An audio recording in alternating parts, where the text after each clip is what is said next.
Good day, people, on this beautiful Wednesday morning. I hope everyone is doing well. I'm going to jump right on into this. Today's topic is, are Lyft drivers being forced to drive passengers with service animals? Oh boy, this is about to be good today. Okay, so let me get right into this.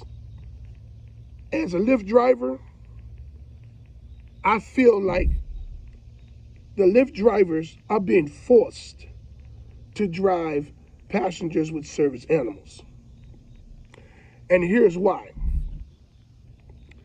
When you, as a Lyft driver, if any other trips, like for instance, if you get a trip that's a Medicaid trip, this meaning that you're going to pick up these older people, right? And you're going to see the name in all capital letters that lets you know that it's a Medicaid trip or some form of insurance trip that's been compensated by the insurance company. All of those trips have instructions attached to them. Pick the rider up at the door. Drop the rider off at the door. The rider has a walker. The rider has a wheelchair. The rider needs help to the car. The rider needs help to the door. All of these things, okay? For that trip, right? But for passengers with service animals, there's nothing in the system, there's no directions in the system to let the drivers know that there's passenger has a service animal. Now, this is what they say. Oh, because we do that, you're discriminating and this, that, and the third. Well, Lyft's policy states when Lyft advertise, they say, hey, you can take any trip you want. You can cancel any trip you want. You're not forced to take any trips you don't want. This and that and the third. But then they turn right around and say that you cannot refuse a passenger with a service animal a trip. Okay? So, within itself, Lyft is contradicting itself. Listen, I'm for the drivers, 1,000%. Nobody else is for us. No one stands up for the drivers, okay? The drivers are the lowest on the totem pole.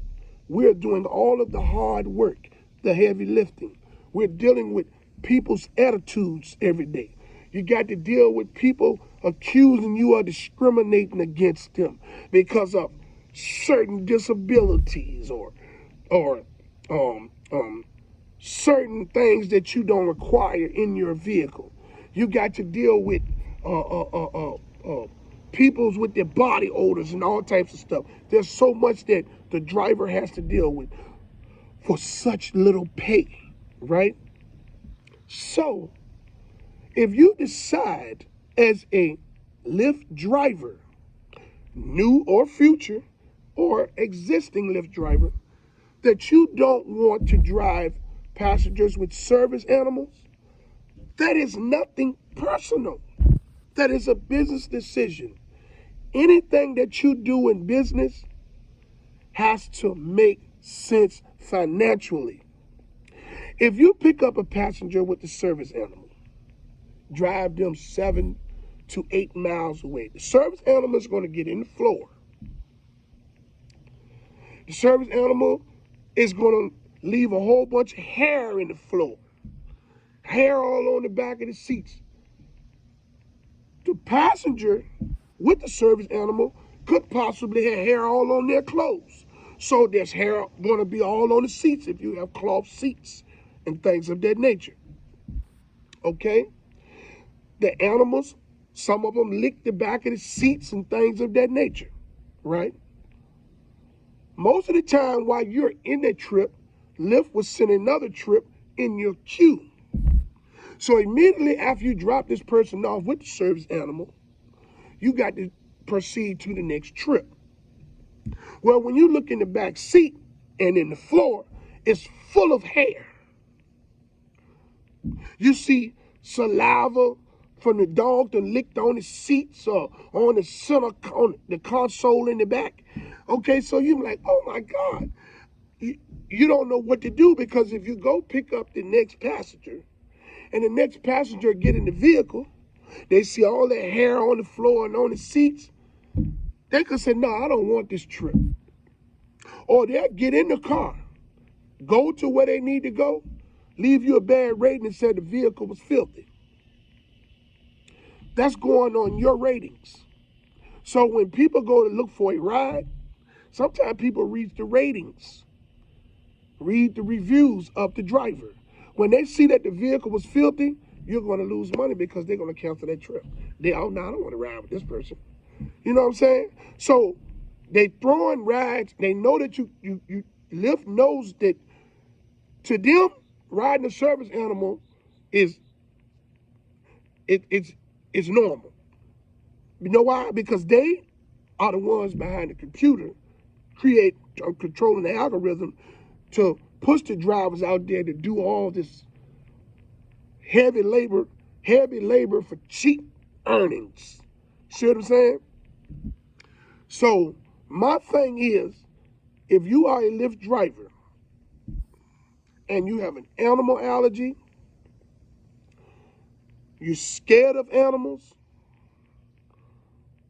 or you just don't want to drive service animals in your car or in the vehicle that you are paying for to drive on the Lyft platform, then don't.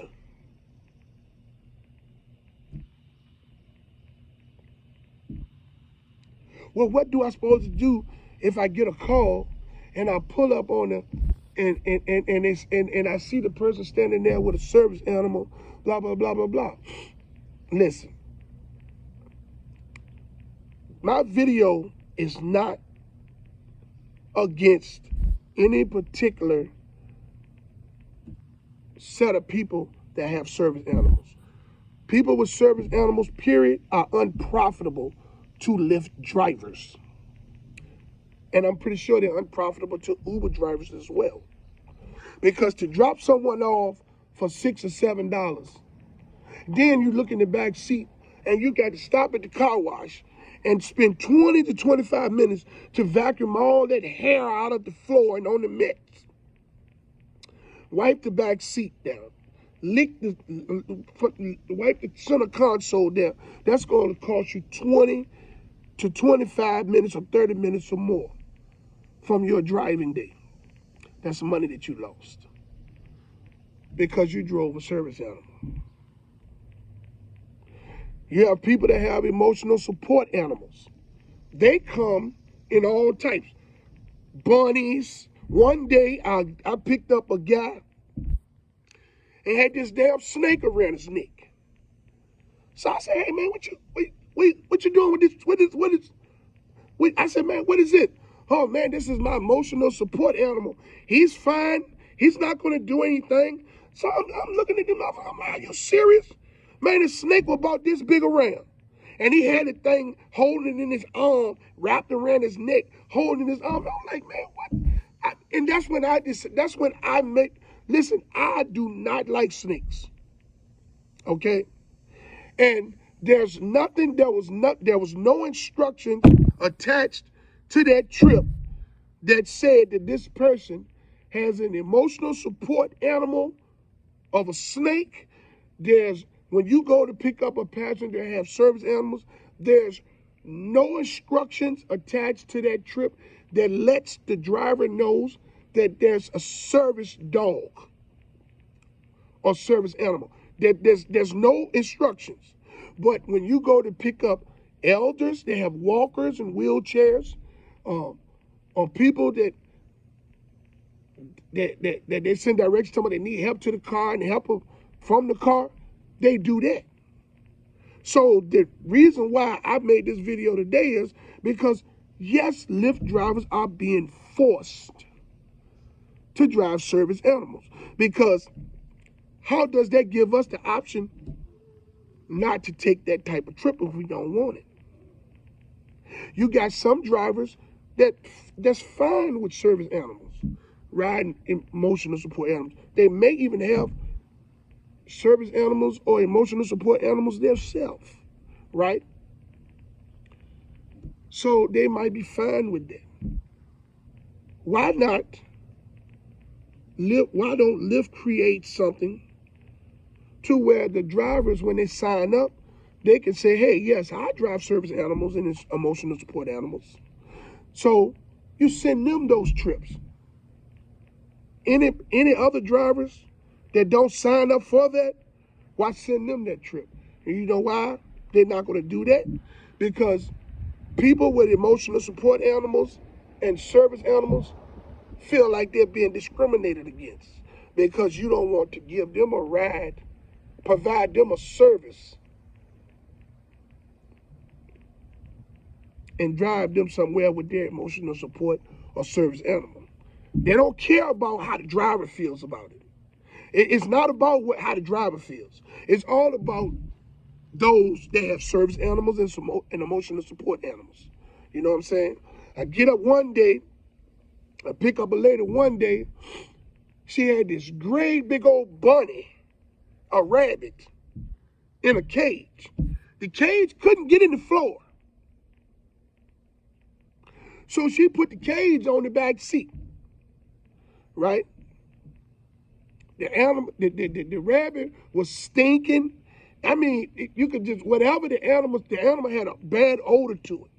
And I was gagging and everything. So I was like, man, this is just too much, okay? And I know that there's other drivers out there, Lyft and Uber drivers, that have dealt with all types of stuff like this. You don't get paid no good money for these types of trips. They're not good business decisions, okay? Y'all can get in the vehicle and drive and do things that don't make good business decisions. If you choose to, that's you. But the purpose of being a driver on the Lyft or Uber platform is to make money. And they make you a business because you are an independent contractor. So you should treat your service as a Lyft or Uber driver as a business. If it does not make sense business-wise to drive people with service animals or emotional support animals, then don't do it. Oh, well, you're going to get deactivated, this, that, and the third. Okay, if you feel like you're scared of being deactivated or whatever, that's fine.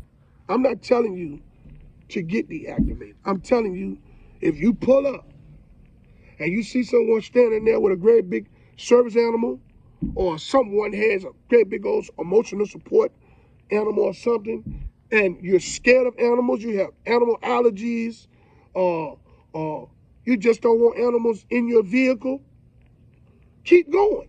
I didn't say make contact with them. You know what I'm saying?